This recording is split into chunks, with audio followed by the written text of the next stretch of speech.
The bank app wouldn't load. I tapped it again, standing in my kitchen with a cup of coffee going cold in my hand. Still nothing, just a spinning wheel. I set the mug down and walked to my laptop instead. My hands weren't even shaking yet. Not yet. I typed in my password. The screen loaded slow, like it was hesitating to show me something. Then I saw it. Account balance, $312. I blinked. I read it again. My chest went tight. 3 days ago, that number had 6 figures behind it. My retirement, my savings, 42 years of double shifts at the plant, sitting untouched, waiting for the day I finally stop working. Gone. I scrolled down, hands cold now, and found the transfer history. One transaction, $42,000, sent to an account I didn't recognize. Except I did recognize the name attached to it. Rachel Whitfield, my son's wife. I sat there staring at her name like it might change if I looked long enough. My son, Daniel, had married her 2 years ago. She'd hugged me at Thanksgiving. She'd called me Dad. 3 weeks after that transfer, my phone rang. It was Daniel. His voice was shaking. "Dad, you need to come to the hospital, now." My hands wouldn't stop shaking as I grabbed my keys. I didn't even change out of my house slippers. I just drove.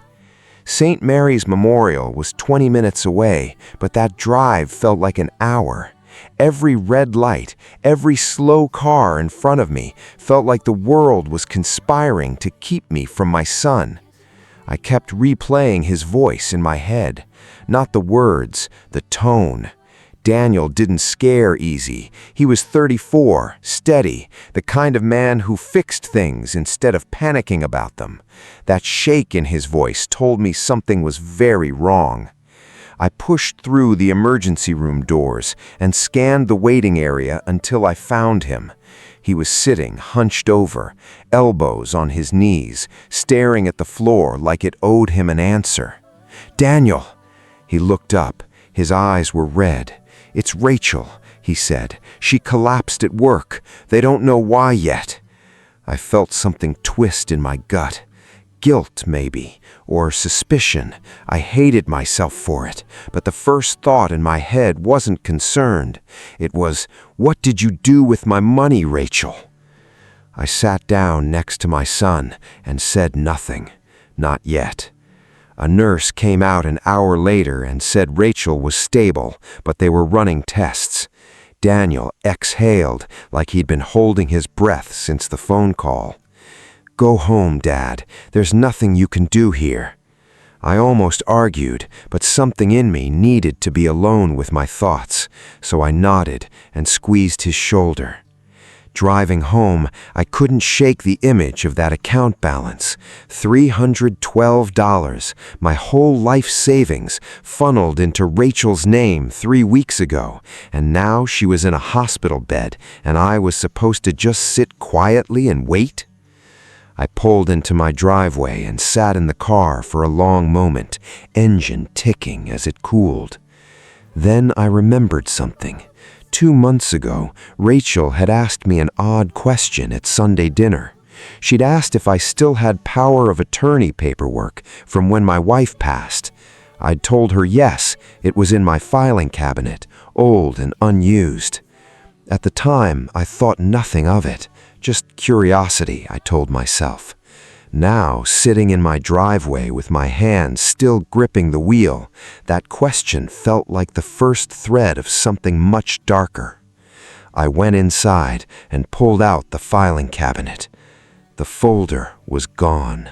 I stood there, staring at the empty space where that folder should have been.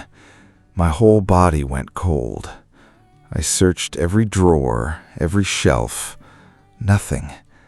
I sat down at my kitchen table and tried to think clearly, but my mind kept circling back to one memory.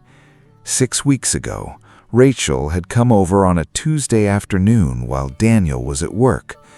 She said she wanted to drop off some banana bread. I remembered because it was unusual. She'd never just stopped by alone before. She'd been in the house maybe 20 minutes. I was out back trimming the hedges. I remembered hearing the filing cabinet drawer, that particular squeak it makes. I hadn't thought anything of it at the time. I figured she was just looking for a pen or maybe some tape. Now it felt like something else entirely. I called my lawyer, a man named Gary Pruitt, who'd handled my wife's estate years ago. It was late, almost 9, but he picked up anyway. "Gary, it's Frank. I need to know something. Can somebody use an old power of attorney document if it was never formally revoked?" There was a pause on the line. "Depends on the wording, Frank. Why? What's going on?" I told him everything. The missing folder, the transfer, Rachel's name on the account. Gary went quiet for a long moment. "Frank," he finally said, "I need you to come into my office tomorrow morning, first thing." I barely slept that night. I kept staring at the ceiling, replaying every interaction I'd had with Rachel over the past 2 years. The birthday cards, the hugs, the way she always asked about my health, my blood pressure medication, whether I was eating enough vegetables. I used to think she was just thoughtful. Now I wondered if she was keeping tabs. At 8 the next morning, I sat across from Gary Pruitt in his cramped little office, the smell of old coffee and paper hanging in the air. He had my late wife's estate file open on his desk, along with a photocopy he'd pulled from the county records office before I even arrived. "This power of attorney was never revoked," Gary said, sliding the paper toward me. "You signed it in 1919 after your wife passed, naming yourself as your own primary decision maker, but it lists a secondary agent." My stomach dropped. "Who?" "Daniel," Gary said, "but there's an amendment attached, dated 8 weeks ago. It adds Rachel as a co-agent with independent authority. Your signature is on it." I stared at the signature. It looked like mine, the slant, the loop on the F, but I never signed anything 8 weeks ago.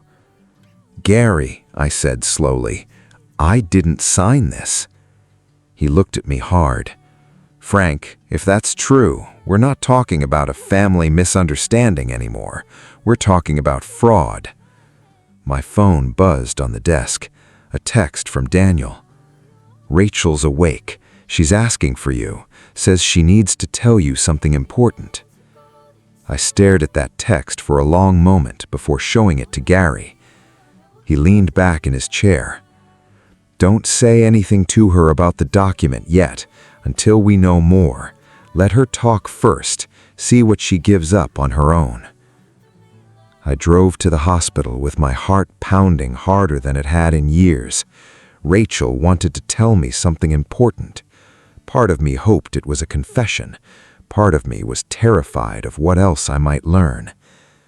I found her room on the 4th floor. Daniel was standing in the hallway getting coffee from a vending machine, and he gave me a tired smile. "She's a lot better," he said. "Doctors think it was some kind of stress-related collapse, exhaustion maybe. Blood pressure spiked. They're still running tests." Stress. I filed that word away. I walked into the room. Rachel was propped up on pillows, pale, an IV taped to the back of her hand. When she saw me, something flickered across her face. Not warmth, something closer to fear. "Frank," she said quietly, "I'm glad you came." I sat down in the chair beside her bed, folding my hands in my lap so she couldn't see them shaking. "Daniel said you needed to tell me something important," I said. She looked toward the door, making sure it was closed. Then her eyes filled with tears. "Frank, I did something terrible, and I don't know how to undo it." My whole body went still. "What did you do, Rachel?" She wiped her eyes with the back of her hand, the IV line trembling. "It started small," she said. "Daniel and I were drowning in debt. The restaurant he invested in failed. We owed money to people I was scared of, Frank. Real scared." I said nothing. I let her keep talking. "I found your old power of attorney papers when I was here that day with the banana bread. I saw my name wasn't on it, and I thought if I added myself, just for a little while, I could borrow some money and pay it back before you even noticed. I never meant it for it to be $42,000. It just kept growing. The debt kept growing." My jaw tightened. "You forged my signature?" She flinched like I'd slapped her. "I practiced it for weeks. I'm so sorry. I was going to tell you. I swear I was." "When, Rachel? After you spent it all?" She shook her head fast. "I haven't spent it, not all of it. It's still sitting there, most of it. I just moved it into a different account so I could figure out how to fix things without Daniel finding out how bad it got." I stared at her, my heart pounding. "Does Daniel know any of this?" Her silence answered before she did. "No," she whispered, "and if he finds out, I think he'll leave me." I sat there in that hospital chair, letting her words settle over me like cold water. "You don't get to decide that by staying quiet, Rachel. Secrets like this don't stay buried. They always come up. The only question is whether they come up on your terms or someone else's." She started crying harder, careful not to pull at the IV. I know that now. The stress of it, hiding it from him every single day, that's what put me in this bed. My blood pressure looked like someone twice my age." Footsteps sounded in the hallway. Daniel's voice, cheerful, asking a nurse something about discharge times. Rachel's eyes went wide with panic. She grabbed my sleeve. "Please, Frank, give me a little time. Let me tell him myself. Let me fix this my way." I looked at her hand on my sleeve, then at her face, searching for the woman I thought I knew for 2 years. I didn't find her, not fully, but I found someone scared and cornered, someone who'd made a desperate choice and now living inside the wreckage of it. "You get 1 week," I said quietly, just as Daniel's shadow crossed the doorway. 1 week, Rachel, then I go to him myself."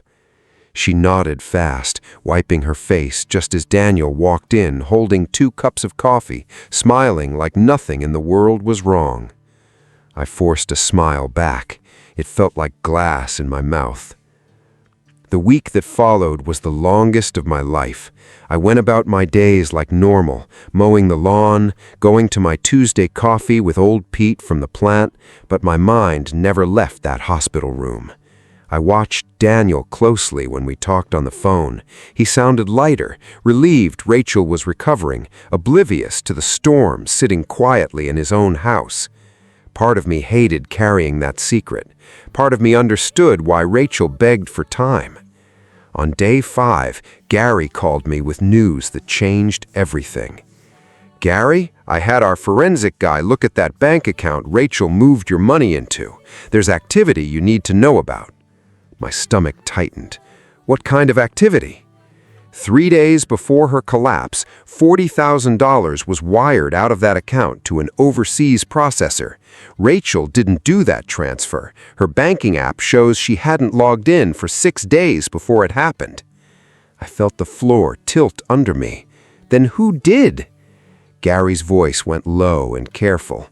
"Frank, I don't think that's true anymore. I think your son has known about this a lot longer than Rachel let on."